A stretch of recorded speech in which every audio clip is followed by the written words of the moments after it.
GST के अंदर में एक बहुत ही बढ़िया केस लॉ आया है। मैं क्या कर रहा हूँ, उस केस लॉ को डिस्कस कर रहा हूँ आपके साथ। इससे क्या होगा, आपको पता चलेगा कि केस लॉ को कैसे रीड करते हैं, पहला पॉइंट। दूसरा पॉइंट, इस केस लॉ में आया क्या है, ये दोनों चीज आपको पता चलेगा। थोड़ा सा अगर लेंदी होगा तो ठीक है, आपको एक बहुत ही इंपॉर्टेंट पॉइंट पता चलेगा इस केस लॉ के थ्रू। हाई कोर्ट का जजमेंट आया, झारखंड हाई कोर्ट का। महादेव कंस्ट्रक्शन कंपनी और यूनियन ऑफ इंडिया के बीच में डिस्प्यूट है। डिस्प्यूट किस मैटर पे है? डिस्प्यूट है इंटरेस्ट लायबिलिटी के मैटर पे है। सर वही इंटरेस्ट जो अभी डिस्कस चल रहा था बहुत दिनों से। हाँ, वही इंटरेस्ट। क्या डिस्प्यूट है, लेकिन इस बार डिस्प्यूट ग्रॉस और नेट वाली नहीं है। इस बार की जो डिस्प्यूट है वो डिस्प्यूट इस मैटर पे है कि अगर इंटरेस्ट की लायबिलिटी डिपार्टमेंट ने, अगर हमारी कोई इंटरेस्ट की लायबिलिटी बनती है तो क्या डिपार्टमेंट बिना एजुकेशन प्रोसीडिंग किए हुए उस अमाउंट के अगेंस्ट में प्रोसीडिंग स्टार्ट कर सकती है, रिकवरी स्टार्ट कर सकती है, या पहले उसे 73, 74 के थ्रू हमारे पास आना होगा। ये एसएससी का पॉइंट था। एसएससी के साथ क्या हुआ था, अब मैं आपको वो बताता हूँ, क्योंकि आपको किसी भी केस लॉ को समझने से पहले 2-3 पॉइंट को, बेसिक चीज को ध्यान में रखना होगा। सबसे पहला, केस लॉ जिस पॉइंट पे है उसके लिए फैक्ट क्या है। दूसरा पॉइंट, उस फैक्ट के अकॉर्डिंग प्रोविजन क्या है जीएसटी में, उस फैक्ट से रिलेटेड प्रोविजन क्या है जीएसटी में। फिर क्या, तीसरा आप क्या दोगे, फिर कोर्ट ने क्या डिस्कस किया, किस पॉइंट पे डिस्प्यूट है, उसको डिस्कस कैसे किया, डिस्कशन जो मेन होता है। देन जा करके कंक्लूजन देखते हैं। हम सबसे पहले क्या देखेंगे कि इस केस में फैक्ट क्या था। अब मैं आपको बारी बारी से बता रहा हूँ। देखो, अगर मैं दोनों पॉइंट क्वेरी देखूँ तो पहला क्वेरी क्या, आप एक बार रीड करो। Whether interest liability under Section 50 of CGST Act can be determined without initiating any adjudication process। Adjudication process का मतलब हुआ सोकोज नोटिस आएगा, फिर नोटिस आएगा, फिर उसका रिप्लाई होगा, फिर हम डिस्कस करेंगे, फिर पर्सनल हियरिंग होगी, देन जाकर लायबिलिटी फिक्स होगा, देन उसके अगेंस्ट में सब कुछ होगा। अगर हम पे नहीं करेंगे तो इंटरेस्ट लायबिलिटी जो भी है वो लगेगा। तो क्या एडजुडिकेशन, बिना एडजुडिकेशन प्रोसीडिंग के कोई भी लायबिलिटी सेक्शन 50 का डिटरमिन किया जा सकता है? पहला पॉइंट था। दूसरा पॉइंट है कि क्या recovery proceeding can be initiated for interest under section 50 without initiation and completion of education proceeding. जब कोई एजुकेशन प्रोसीडिंग नहीं होगा तो भी क्या रिकवरी प्रोसीडिंग स्टार्ट हो सकता है। ये दोनों पॉइंट है, क्योंकि एसएससी के साथ में बहुत, एक तरह से बहुत ही ज्यादा हार्श वे में ट्रीट किया गया था। क्या हुआ था एसएससी के साथ, ये तो ऊपर में बता रहा है कि जीएसटी या 3B की डेट होती है 20th को। अब मैं डिस्कस कर रहा हूँ केस में। In the case of petitioner, it is the case of petitioner that GSTN portal. अब ये पॉइंट क्या है वो देखिए। केस क्या था, अब मैं पूरा डिटेल में आपको केस बताता हूँ। जीएसटीआर 3B फरवरी और मार्च 18 का ड्यू डेट पोर्टल पे 31 मार्च 19 दिखा रहा था। फरवरी और मार्च 18 के रिटर्न का, 3B के रिटर्न का पोर्टल पे 31 मार्च 19 डेट दिखा रहा था। जो पेटिशनर था उसने ये बिलीव कर लिया कि ड्यू डेट का डेट एक्सटेंड हो गया है अप टू 31 मार्च। और पेटिशनर ने क्या किया, फरवरी और मार्च की जो रिटर्न थी उसको नहीं फाइल किया, होल्ड कर दिया, लेट कर दिया। ठीक है, फिर क्या हुआ, फिर 8 मार्च 19 को जीएसटी के सुपरिंटेंडेंट ने एसएससी को क्या किया कि इंटरेस्ट लायबिलिटी बना करके भेज दिया 19,59,000, मान के चलता हूँ 20 लाख का इंटरेस्ट लायबिलिटी बना करके भेज दिया। किस ग्राउंड पे? ग्राउंड ये रखा कि जीएसटीआर 3B मंथ फरवरी और मार्च टाइम पे फाइल नहीं हुआ, इसलिए 8 मार्च 19 को उसके पास क्या आ गया, नोटिस आ गया। नोटिस भी क्या आया है, वो एक तरह से लेटर आया। देख रहे हो आप, वर्ड देख लो, लेटर, क्योंकि कोई प्रॉपर 73, 74 का प्रोसीडिंग स्टार्ट नहीं हुआ। इस लेटर के बेस पे फिर क्या हुआ, जो अथॉरिटी थी उसने 79 का पावर एक्सरसाइज कर लिया। 79 के पावर को एक्सरसाइज करते हुए क्या हो गया, उसने जो उसके बैंकर था, जिस बैंक अकाउंट में उस एसएससी का अकाउंट था, उसके अकाउंट को फ्रीज करा दिया। फिर नहीं हुआ तो उसने क्या किया, गार्निशिंग प्रोसीडिंग स्टार्ट कर दिया। 73 को एसएससी से रिकवरी का प्रोसीडिंग लगा दिया। ठीक, ये केस था। रिटर्न फाइल नहीं किया टाइम पे, क्योंकि उसको लगा पोर्टल पे डेट एक्सटेंड हो गया है, पोर्टल पे डेट एक्सटेंडेड आ रहा था, जो भी रीजन हो। एसएससी को डिपार्टमेंट से लेटर आया, कोई नोटिस नहीं आया, कोई ऑर्डर नहीं आया, लेटर आया, उस लेटर में 20 लाख का अप्रॉक्स लायबिलिटी बना दिया। एसएससी ने पेमेंट नहीं किया उसका, क्योंकि वो 20 लाख की लायबिलिटी ही डिस्प्यूटेड है। एसएससी ने पेमेंट नहीं किया, जब एसएससी ने पेमेंट नहीं किया तो डिपार्टमेंट ने रिकवरी प्रोसीडिंग स्टार्ट कर दी, बैंक अकाउंट को फ्रीज कर दिया। तो एसएससी गया कोर्ट में। अब कोर्ट में क्या बोला वो बता दो। कोर्ट में इसके एसएससी के तरफ से जो बंदा था वो मिस्टर सुमित गरोडिया, उन्होंने क्या बोला कि जो लेटर आया 8 मार्च 19 को 20 लाख के डिमांड, 20 लाख के अमाउंट के ऊपर में, जी क्योंकि उस एसएससी ने हमारा जीएसटीआर 3 फाइल नहीं किया, is not sustainable in the I of law, law के नजर में ये सही नहीं है। क्यों नहीं सही है? क्योंकि without initiating any education process under 73 and 74, क्योंकि वो जो इंटरेस्ट का अमाउंट है वो लेटर के थ्रू आया है, कोई एजुकेशन प्रोसीडिंग फॉलो नहीं किया 73 74 का। ठीक है। अब फिर उसने बोला कि हमारे केस में जो हमारा एसएससी है वो इंटरेस्ट पे करने के लिए लायबल नहीं है, क्योंकि उसने जो इंटरेस्ट नहीं पे किया उसका प्रॉपर रीजन है, रीजन ये है कि पोर्टल पे उसका एक्सटेंडेड डेट दिखा रहा था, इस कारण से एसएससी फाइल नहीं किया। तो एसएससी की गलती नहीं है, वो तो पोर्टल की गलती है कि उसने डेट क्यों दिखाया। फिर आगे जाकर के गरोडिया साहब ने बोला कि the amount of interest is not admitted by the assessee, जो इंटरेस्ट का अमाउंट है हमारे एसएससी ने कभी एडमिट नहीं किया, तो उस जब एडमिट नहीं किया तो उसको एजुकेशन प्रोसेसिंग के थ्रू जाना चाहिए, जो कि 73 के अकॉर्डिंग जाना चाहिए। फिर गरोडिया जी ने बोला कि ना उसके साथ साथ रिस्पोंडेंट अथॉरिटी जो डिपार्टमेंट था उसने भी without initiating any education process है स्ट्रेट वे, ये देखो word, straight way demanded interest, directly demand कर दिया इंटरेस्ट का, but in a most arbitrary and illegal manner. बोला आर्बिट्रेरी, जबरदस्ती, अपने मर्जी से, गलत तरीके से उन्होंने ये ऑर्डर पास कर दिया।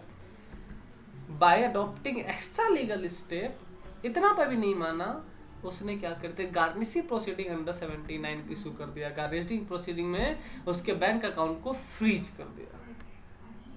ठीक है। फिर जो गरोडिया जी था उन्होंने बोला कि it has been contended that the provision of section 79 can be adopted only when the interest amount is payable. पहली बात क्या, पेएबल।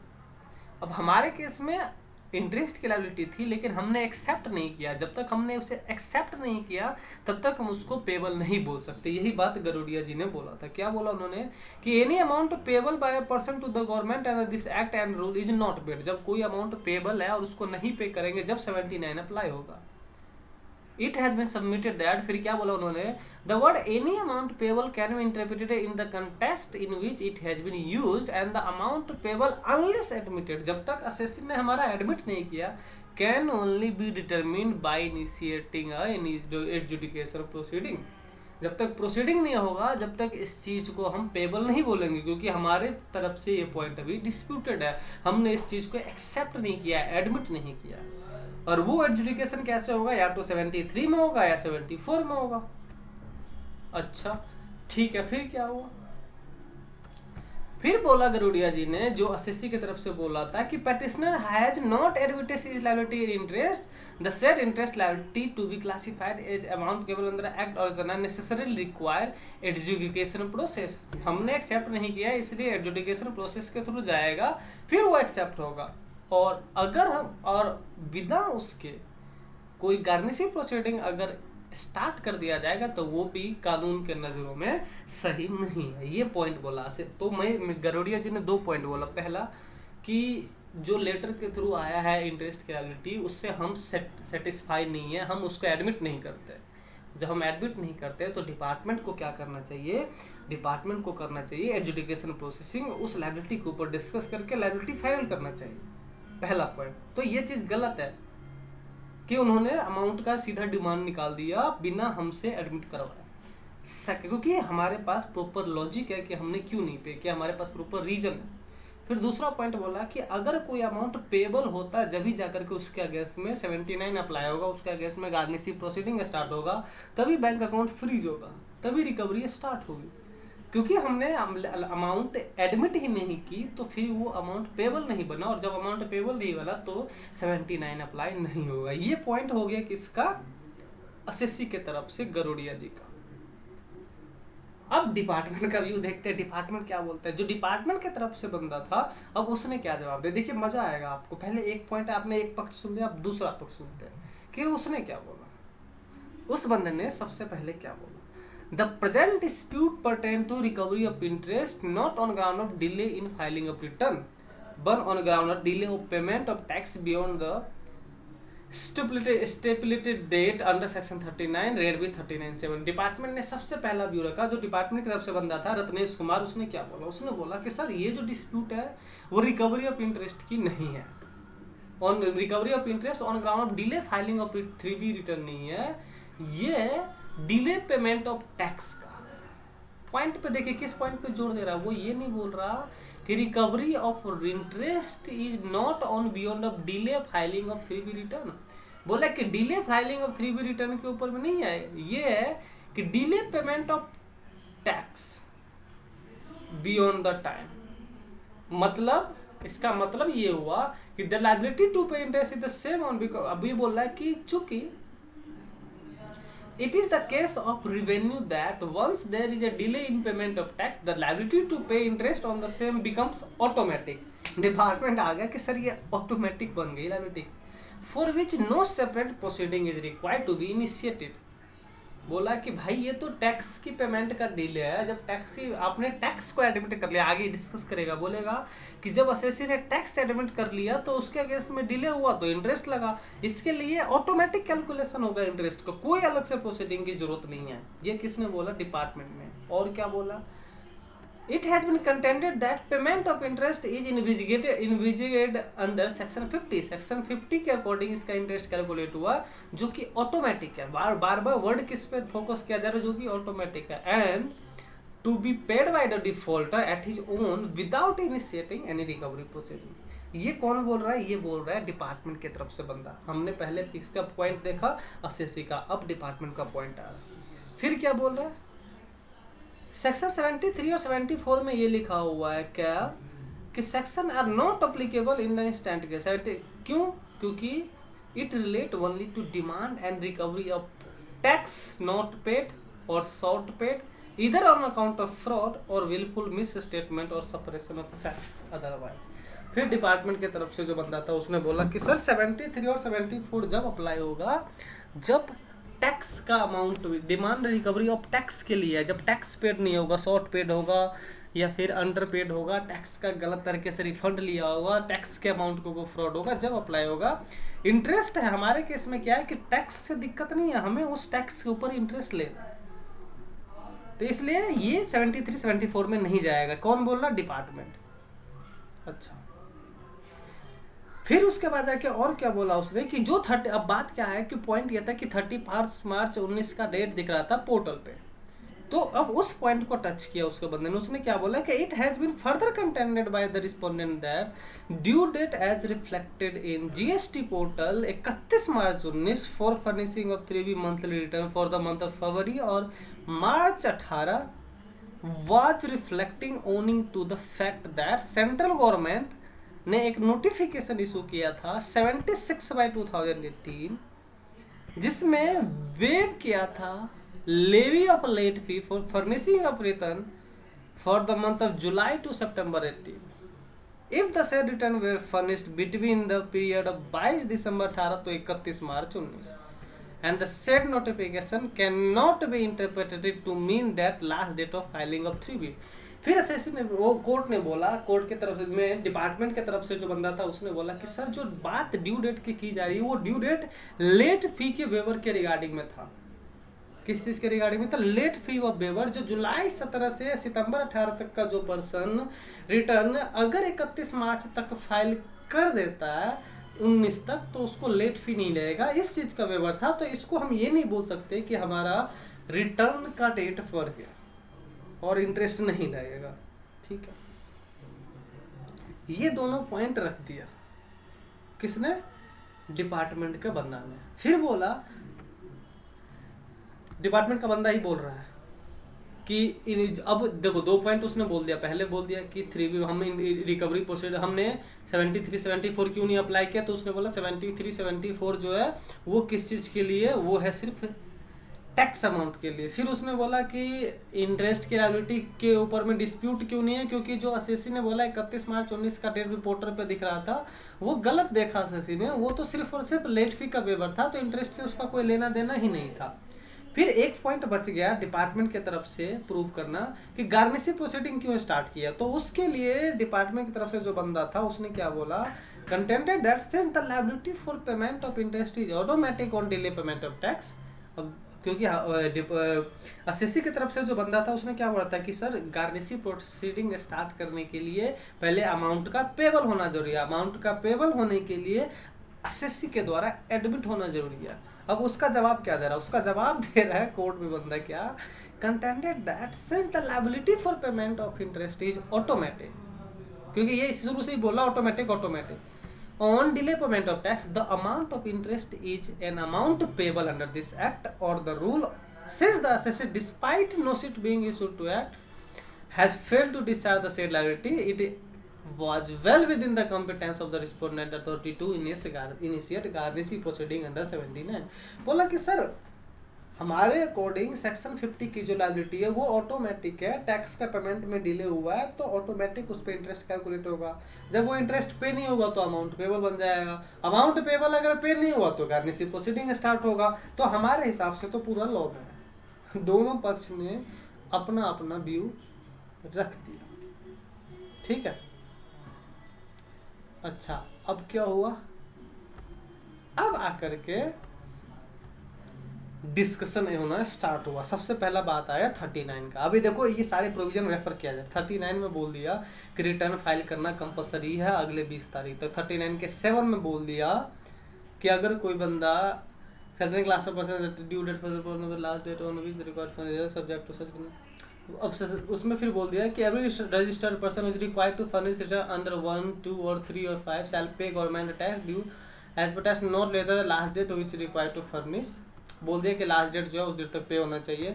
फिर 50 बोल दिया कि अगर उसको पे नहीं करोगे तो इंटरेस्ट की लायबिलिटी बन जाएगी, जो आपको काफ़ी पता है। फिर 73 बोलता है कि अगर कोई बंदा टैक्स का टाइम पे पेमेंट नहीं करता या एरनेसली रिफंड करता है या इनपुट ऐसे गलत तरीके से अवेल करता है तो उसको 73 में ले जाएंगे। अगर अनइंटेंशनल हुआ तो, और इंटेंशनल हुआ तो उसको हम ले जाएंगे किसके अंदर में, 74 में, ठीक है। ये सारा रेफर कर दिया। अब उसको डिस्कस कर रहा है। डिस्कस क्या कर रहा है कि विद इन 20th को हमें पे करना है ना 39 और 39(7) का अकॉर्डिंग मंथ एंड होने के अगले 20 तारीख तक हमें टैक्स पे करना था। अगर हम टैक्स नहीं पे करेंगे तो 50 के अकॉर्डिंग इंटरेस्ट। अब ये डिस्कस हो रहा है। अब कौन कर रहा है, दोनों पार्टी नहीं कर रहा, अब कोर्ट में डिस्कस हो रहा। फिर बोल रहा है कि सेक्शन 50 बोलता है कि अगर लेट पेमेंट होगा तो उसके ऊपर इंटरेस्ट लगेगा।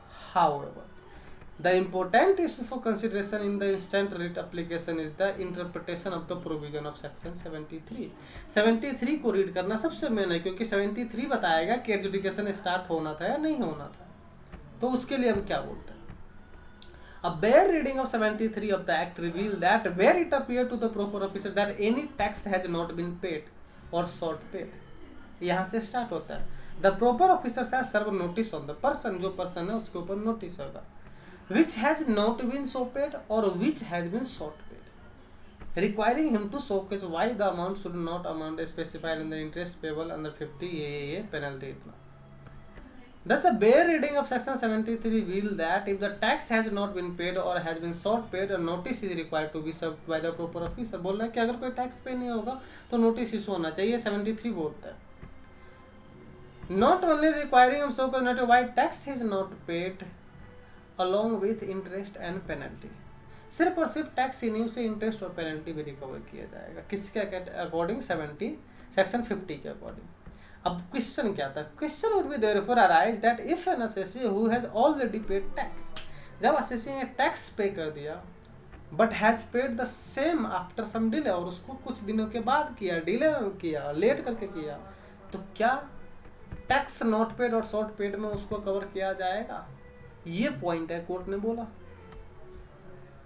फिर बोला है कि सेम पॉइंट हमने किसी और केस में ऑलरेडी डिस्कस कर दिया है, अब उसने किसी दूसरे एक्ट के प्रोविजन को किसी दूसरे केस के प्रोविजन को रेफर किया।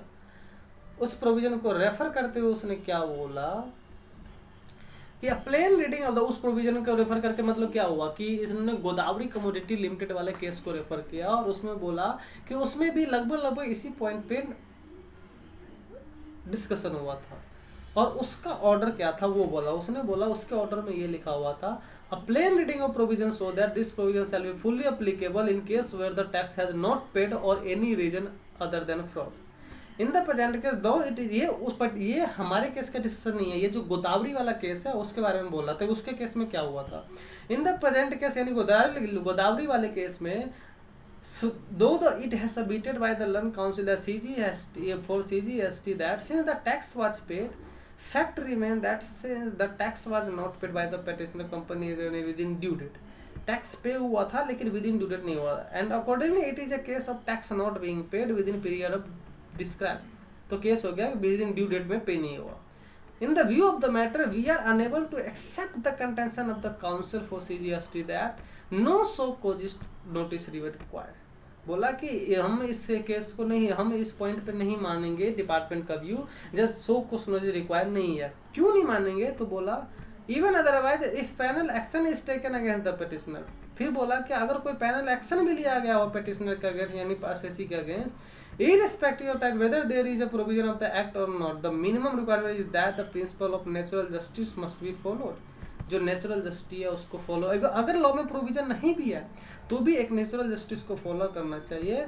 इन the present case admittedly prior to issuance of letter 6/19 no show cause notice और opportunity of being heard was given, so no adjudication order was passed. अब उसने ये जो जिस केस को रेफर किया इस कोर्ट ने, उस कोर्ट में उसने ये बोल दिया कि भाई सबसे पहले तो कोई भी केस हो, अगर कोर्ट में प्रोसीजर नहीं भी दिया हो, कोर्ट में अगर कोई मतलब किसी एक्ट में अगर प्रोविजन नहीं भी हो, फिर भी सो कुछ नोटिस देना तो बनता है, अपॉर्चुनिटी ऑफ बीइंग हर्ड तो देना बनता है, लेकिन बिना उसके तो आप एजुकेशन प्रोसेसिंग स्टार्ट नहीं करते हो, अब बिना उसके आप गार्निशिंग प्रोसीडिंग तो संभव ही नहीं है। अच्छा, ये तो उसका रेफरेंस ले लिया। अब क्या बोलता है, अब ये कोर्ट फिर से बोलते हैं, ये लाइन आपके लिए बहुत इंपॉर्टेंट है। अब ये कोर्ट क्या बोलता है, the bare reading of the 70 provision of section 73 5 6 and 7 would reveal that a person chargeable with tax if before service of notice pay amount of tax along with interest payable thereon under section 50 on the basis of his own assessment, the assessing officer satisfied अगर हो गया that correct tax along with interest has been paid by the assessee shall not issue notice under 73(1). However, section 73(7) of the act provides that if an assessee who was itself on his settlement deposit the tax along with interest, but if in the opinion of the proper officer the amount paid amount का मतलब tax plus interest दोनों on own ascertainment falls short of the payment actually payable, then a notice would be issued by the proper officer under 73(1). फिर बोल रहा है कि 73 का 5 6 7 को अगर आप एक साथ रीड करोगे तो दो बातें निकलती है। पहला कि अगर असेसी ने टैक्स और इंटरेस्ट दोनों प्रॉपर तरीके से पे कर दिया तो 73(1) में नोटिस इशू करने की कोई जरूरत नहीं है। हाँ, अगर एसएससी को लगता है कि नहीं, जो इसने टैक्स और इंटरेस्ट पे किया है वो शॉर्ट पे किया है, कम पे किया है अपने सेटलमेंट के थ्रू, तो डिपार्टमेंट क्या करता है 73(1) का नोटिस इशू कर सकता है। ये लॉ में लिखा हुआ है। 10 फ्रॉम अ कंजॉइंट रीडिंग, दोनों को साथ में पढ़ते हुए, it would be evident that in a case where the assessee file is return as per his own settlement. अब हमारे केस पे आ गया, हमारे केस से लिंक कर रहा है प्रोविजन को। आप भी इसी तरह से लिंक करना सीखोगे। हमें यही चीज अप्लाई करना है कि कैसे लिंक कर रहा है। अब 73 से अपने केस को लिंक कर रहे हैं। क्या बोल रहा है, it would be evident that even in a case where an assessee file his return as per the own settlement, pay the tax and even pay the interest, but if the amount paid by the assessee is falling short, tax pay कर दिया, interest पे भी कर दिया, short लग रहा है या इंटरेस्ट पे ही नहीं किया, falling short of the amount actually payable, the proper officer is required to initiate proceeding under 73(1). ये कोर्ट का लाइन है कि अब उसे 73(1) के अकॉर्डिंग प्रोसीडिंग स्टार्ट करना था कि तुमने जो टैक्स और इंटरेस्ट पे किया वो शॉर्ट पे किया। The natural corollary of the above interpretation is that, अब आकर के आ गया मेन पॉइंट पे, if an assessee has allegedly delayed in filing of return but discharge liability of only tax on his own ascertainment and does not discharge the liability of interest, the only recourse available with the proper officer would be to initiate proceeding under section 73(1) for recovery of the amount sought paid and not paid. तो court ने बिल्कुल सीधा बोल दिया कि भाई अगर कोई बंदा टैक्स पे कर दिया, इंटरेस्ट नहीं पे कर रहा, तो सिर्फ एक लेटर से काम नहीं चलेगा, उसके बेस पे आप कुछ नहीं कर सकते हो। आपको 73(1) का नोटिस देना होगा, एसएससी को बोलना होगा, एसएससी से रिप्लाई लेना होगा, उसके साथ हियरिंग करना होगा, फिर उस अमाउंट को फाइनल करके ऑर्डर पास करना होगा, डिमांड ऑर्डर पास करना होगा, जब जा करके वो बनेगा अमाउंट पेएबल। अब क्या बोला कोर्ट ने, it is not a true that liability of interest under section 50 is automatic. जो डिपार्टमेंट का बंदा बार बार बोल रहा था कि एक ऑटोमेटिक लायबिलिटी है, ऑटोमेटिक लायबिलिटी है, वो चीज गलत है। But the said amount of interest is required to be calculated and intimated to an assessee. ठीक है, 73(1) के प्रोसेस के थ्रू करना चाहिए। If an assessee dispute the liability of interest, अगर उस लायबिलिटी ऑफ इंटरेस्ट में डिस्प्यूट आती है, either dispute in its calculation or even liability of interest, चाहे वो dispute चाहे calculation का हो या interest लगे या ना लगे इस point को, then the only option left for the assessing officer is to initiate proceeding under 73 and 74। तो सिर्फ एक ही रास्ता बचा हुआ 73, 74 का proceeding। In other words, such liability is undoubtedly an liability facing with the right of any own period that would therefore remain unpaid। अब ये आ गया, ये दूसरे किसी और केस का रेफर किया गया, तो मैं इस पे अभी अब उतरना जा रहा नहीं है। अब जाकर के ये पॉइंट देखिए, it is evident from that the dispute between party to litigation is not with regard to the very liability to pay interest but only quantum such liability. In order to decide the determine such quantum, objection made by each petitioner will have to be certainly consider। Undoubtedly a unilateral quantification of interest liability cannot be justified, especially when the assessee has something to say। बोला कि जब assessee को कुछ कहने की जरूरत है, जब assessee कुछ कहना चाह रहा है, तो उस केस में आप अपने मर्जी से कुछ भी नहीं इशू कर सकते। Therefore I find that, ये हो गया conclusion. Therefore I find that, यानी ये कोर्ट बोल रहा है, writ appeal preferred against the said order of the writ court, the observed that Dr. Vineet Kothari are wholly unnecessary। Therefore I am in agreement with the view of the Dr. Vineet Kothari, as I find that the writ appeal is not warranted, since the writ court was not determined the interest liability on each petition against the interest of revenue in any manner other hand। It is only remitted the matter back to the concerned officer to determine the point of such liability। The second question, the maintainability of the risk petition is answered accordingly। ये किसी और case का। अब मैं आके आपको ये वाला पॉइंट आता है, any amount, the next issue of adjudication in the instant writ application is the whether garnishee proceeding under 79 of the CGS से कैन बी इनिशिएटेड। पहला पॉइंट क्या था, पहला पॉइंट था कि क्या ऑटोमेटिक लायबिलिटी कैलकुलेट हो सकता है, तो डिपार्टमेंट ने सीधा बोल रहा है कि ऑटोमेटिक लायबिलिटी नाम का कोई बात नहीं है, ऑटोमेटिक लायबिलिटी कैलकुलेट नहीं होगा। 73(1) में प्रोसीडिंग लेकर के जाइए आप कि अमाउंट शॉर्ट पेड है। फिर बात आती है 79 अप्लीकेबल होगा क्या, तो 79 के लिए कोर्ट बोलता है कि 79 का वर्डिंग है एनी अमाउंट पेबल, और अमाउंट पेबल का मतलब होता है कि जब प्रॉपर ऑफिसर क्या करेगा, एडजुडिकेशन को कंप्लीट करेगा। In our opinion, till such adjudication is completed by the proper officer, the amount of interest cannot be termed as an amount payable under the act। Thus without initiation of any adjudication proceeding, no recovery proceeding under 79 can be initiated। बोल दिया।